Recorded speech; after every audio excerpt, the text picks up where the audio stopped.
দেখেছিস তুই না, সেলিম আমাকে বলছিল ও নাকি বাড়িতে কাজ করছে আর এখানে একটা অন্য মেয়ের সঙ্গে পিরিত করছে।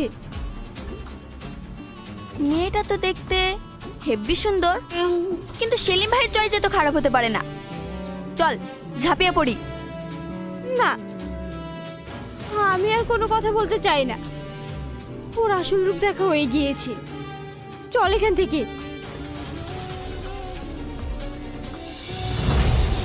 হাসি, হাসি দাঁড়াও। সামনে থেকে সরে যাও, তুমি কোনো কথা বলবে না। তুমি ভুল বোঝো না, ওটা আমার। থাক, আর সাফাই দিতে হবে না, যা বুঝার আমি বুঝে গেছি। চল। হাসি, তুই না তোমার বোনকে একটু বোঝাও না।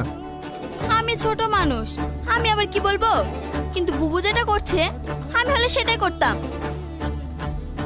চল।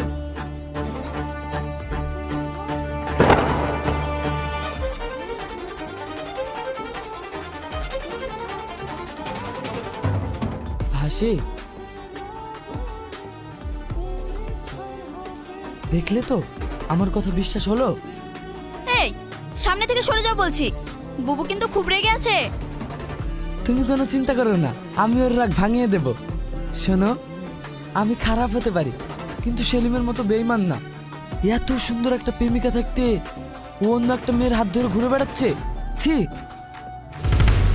হাসি, তুমি আমাকে একবার ভালোবেসে দেখো, আমি তোমাকে মাথায় তুলে রাখবো।